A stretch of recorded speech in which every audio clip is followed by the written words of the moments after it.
Hi, my name is Sam Connerly, and this is my extemporaneous speech. Millions of high school students each year will walk across the stage at graduation, and after that, they either plan on going to get a degree at a four-year university, or perhaps they'll go and enter straight into the workforce. Now, just because they plan on going to the workforce doesn't mean they're not smart enough to go to college. Most of these students are bright. Unfortunately, there's been a rise in the cost of college education, making it impossible for some of these students to go. So, do we have any solutions? Well, you could say that the United States government could pay for it. And you might, when I say that, you might be asking yourself, well, that seems unreasonable. After all, there's no such thing as a free education. Somebody's got to pay for it. And logistically, how are we going to be able to do it? Well, I'm here to tell you today that not only can the United States government pay for college for all the graduating high school seniors, they also should do it. There are multiple economic benefits, and there are benefits for everybody worldwide.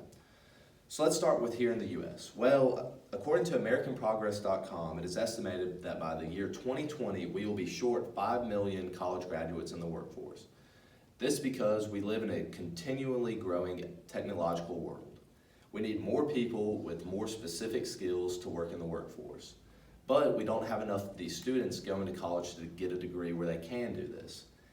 And so what we need to do is, if we want to continue to let our economy grow at the current pace, we need to bring in more students into college so we can have more specialized workers. And so the problem becomes, well, all these students don't want to pay for student loans. In fact, student loans, it is estimated that by AmericanProgress.com, the student loans account for $63.6 million of debt each year. And student loans are not easy to get out of. In fact, they accumulate over time, and many students won't ever find their way out of debt. So how do we get out of it? Well, let's look at Georgia, for example. Georgia, since 1993, has installed the HOPE Scholarship. And if you're not familiar with HOPE, HOPE allows for certain students to go to college on a reduced price based off how they performed in their high school. And then recently, they've added Zell Miller. And Zell Miller offers another level of scholarship money to those who have achieved even more in high school. Georgia is able to fund this through the lottery, and they have seen huge business growth because businesses move to Georgia because they offer so many college students.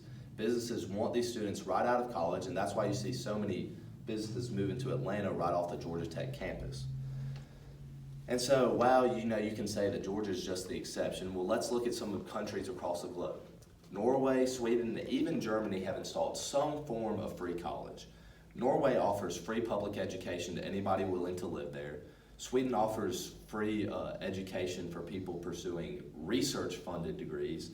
And Germany has offered free college in the past few years, and now we even see students moving from different countries to get a free education in Germany. And this is why Germany's engineering sector has grown so substantially. And now we are starting to lose students. Some of these students that we need to fund our economy we're moving to other countries where they can get this free education.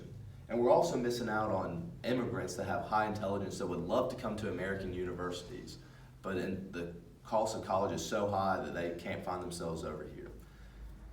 And there is a growing movement in the country to get this to happen. Bernie Sanders, on his 2016 election run, ran as a cornerstone of his campaign that we should have free college for all.